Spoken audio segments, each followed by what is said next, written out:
La Turquie, qui s'est bâtie sur les ruines de l'Empire ottoman, elle est une république laïque depuis 1923, un pays secoué par des violences politiques et par des coups d'État militaires. Mais elle connaît une relative stabilité politique et une croissance économique depuis l'arrivée au pouvoir en 2002 de l'AKP, le parti islamo-conservateur, dirigé par le Premier ministre Erdogan. Depuis quelques mois, empêtré dans un scandale de corruption, dans plusieurs scandales de corruption, le gouvernement Erdogan crie au complot et a fait voter une série de lois liberticides, surtout en matière de justice et de presse, multipliant d'ailleurs les purges dans les rangs de la police et de la magistrature. Avant d'en parler avec nos invités, le point sur la situation en Turquie avec Stéphane Stasi. Les manifestations n'y auront rien changé, les mises en garde de l'opposition et de la communauté internationale non plus. Ce mardi, la loi controversée permettant un contrôle plus important d'Internet a été promulguée en Turquie. Amendement liberticide pour certains, juste pour d'autres. Les avis sont partagés, comme dans ce cybercafé d'Istanbul. Certains sites sont bloqués et je pense que c'est une bonne chose pour les enfants. Par exemple, sur Facebook, il y a beaucoup de discussions politiques entre mes amis. Des discussions qui terminent parfois en insultes. Ils réduisent la liberté des gens et je pense que ce n'est pas une bonne chose.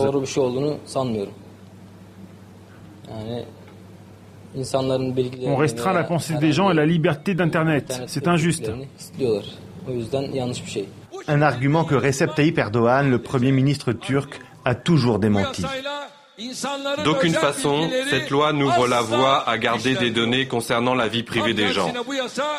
Au contraire, cela rend Internet de plus en plus libre. Nous mettons en place la juste réglementation qui est en place dans les pays développés. Vous pouvez aller dans les pays européens, vous y verrez les mêmes réglementations. Aux États-Unis, il en est de même. Parallèlement, une loi votée la semaine dernière après des débats plus que houleux au Parlement renforce l'emprise du gouvernement sur les magistrats. Un autre projet de loi est à l'étude, projet qui donnerait plus de pouvoir à l'agence de renseignement. Cette volonté de mainmise sur l'administration est une réponse aux affaires récentes qui entourent le Premier ministre. Depuis plusieurs semaines, son gouvernement est pointé du doigt par la justice pour des affaires de corruption. Des dizaines de personnes ont été arrêtées, 3 ministres ont démissionné. Erdogan en est persuadé, la police et la justice sont infiltrés par les membres de la confrérie musulmane du prédicateur Fethullah Gülen en guerre ouverte contre lui. Alors il s'est lancé dans une purge au sein de la police. Des milliers de policiers ont été mutés ces dernières semaines. Alors, où en est la Turquie? La démocratie est-elle menacée par ce raidissement du parti islamo-conservateur au pouvoir? On va en parler avec Ali Kazanjigil. Bonsoir. Alors, vous êtes franco-turc, vous êtes politologue, sociologue, écrivain, ancien journaliste, correspondant du Monde à Ankara. Et puis en duplex de Lisbonne, Antonio Cluny. Bonsoir. Bonsoir. Vous êtes président du MEDEL, c'est une association qui regroupe les magistrats européens pour la démocratie et les libertés. C'est une sorte de syndicat de la magistrature au niveau européen. Alors, première question pour vous, Monsieur Cluny, avec ces nouvelles lois sur le contrôle de la nomination des juges et des procureurs, vous diriez que l'état de droit est menacé aujourd'hui en Turquie? Je crois que vraiment l'état de droit est menacé en ce moment en Turquie. En vérité, ce que ces réformes ont introduit, c'est un total contrôle du ministre de la Justice sur la discipline, la carrière, pour l'initiative criminelle du parquet, toutes les façons de contrôler qui étaient avant de la compétence du Conseil supérieur de la magistrature appartiennent en ce moment au ministre qui est en même temps le président du Conseil. Alors ça veut dire qu'il y a une influence totale sur toutes les affaires. Il a le pouvoir d'initier ou pas initier les enquêtes disciplinaires contre les magistrats, contre les mêmes membres du Conseil, de déplacer ou pas déplacer les magistrats, de créer des juridictions, de nommer les présidents des différentes chambres du Conseil. Alors, l'existence du Conseil, c'est en ce moment simplement une façon de cacher le total contrôle de l'exécutif du gouvernement sur la judiciaire. C'est ça, donc c'est une vraie reprise en main de la justice par le gouvernement de M. Erdogan. Oui, c'est ça. Ce que je dis n'est pas seulement mon opinion, l'opinion de Medel ou des autres associations des magistrats européens. C'est déjà l'opinion du Conseil consultatif des juges européens, un organe à la dépendance du Conseil de l'Europe, qui a déjà émis en communiqué sur cette affaire et qui a repris cette position que Medel et des autres associations des magistrats européens ont aussi notée. Est-ce que vous avez les moyens de faire changer les nouvelles lois, de faire pression sur le gouvernement Erdogan pour qu'il revienne à une conception plus européenne de la justice ? Medel, comme les autres associations des magistrats européens, ont fait des rapports qui ont été immédiatement envoyés pour la Commission européenne, pour le Parlement européen, pour le commissaire des droits humains du Conseil de l'Europe, pour le Conseil consultatif des juges européens, pour le Conseil consultatif des procureurs européens. Et nous avons développé toute une initiative importante pour faire l'alerte contre ce qui se passe, parce que vraiment, Turquie avait déjà une structure très européenne de justice et la justice en Turquie est respectée au moins. Il y a un vrai recul en ce moment. Un vrai recul qui n'est pas d'accord avec les critères de Copenhague, qui sont ceux qui permettent à la Turquie d'entrer à l'Union européenne si elle essaie de maintenir son adhésion.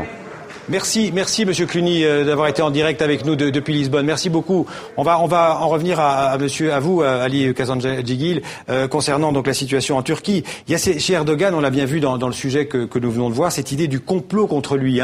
Il évoque la confrérie du prédicateur Fethullah Gülen de vouloir le déstabiliser. Est-ce qu'il a raison de croire en ce complot ? Non, je crois que la théorie du complot est largement exagérée. D'abord, le mouvement Gülen était un allié d'Erdogan depuis son arrivée au pouvoir. Ça a très bien marché.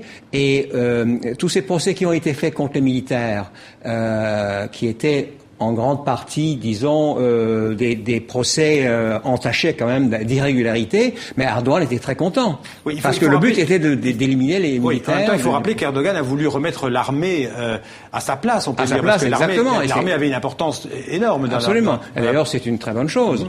Mais les irrégularités, il a sa responsabilité là-dedans. Il n'y a pas de complot. Il y avait simplement deux mouvements, l'AKP, qui a une légitimité politique au pouvoir, et un mouvement de société civile à base religieuse, le mouvement de Gülen, qui avaient tous les deux intérêt à éliminer les militaires du pouvoir. D'accord, mais ça a été fait, ils l'ont fait ensemble. Ça a été fait. Alors, ce qui s'est passé, c'est que... Pourquoi est-il lâché aujourd'hui par la Pourquoi il est lâché ? Parce que, d'abord, Gülen, qui a une influence culturelle, un prestige dans la société turque, critique Erdogan très durement depuis 2 ou 3 ans, parce que Erdogan a pris un tournant autoritaire, et Gülen est contre cela.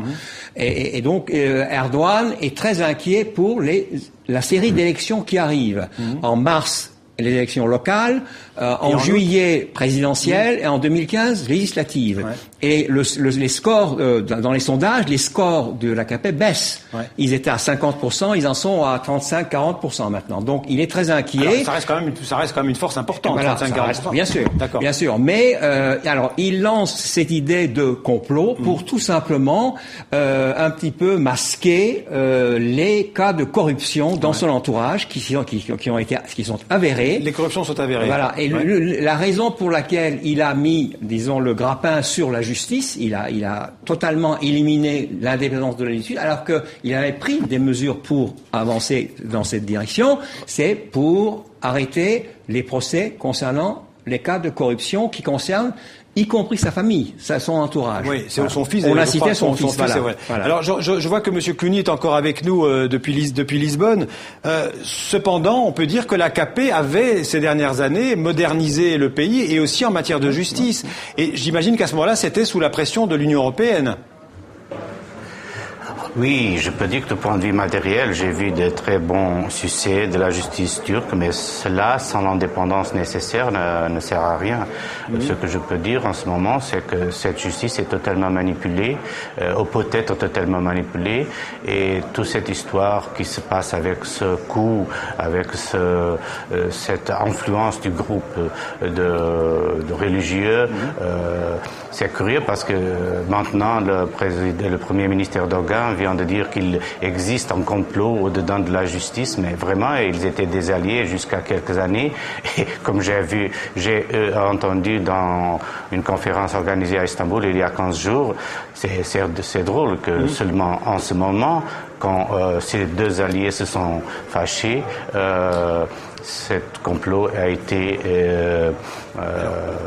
devenu public. Alors ce que nous croyons, c'est que vraiment il existait déjà quelques influences au-dedans du système judiciaire qui étaient déjà dénoncées par les associations de juges turcs, mais seulement quand ils se sont fâchés entre les deux groupes qui existaient au sein du pouvoir, ce complot a été publicité. Alors, Ali Kazanjigil, qu'est-ce qui se joue aujourd'hui? C'est quoi l'enjeu, pour expliquer à ceux qui nous écoutent, qui nous regardent? Qu'est-ce qui se passe aujourd'hui en Turquie?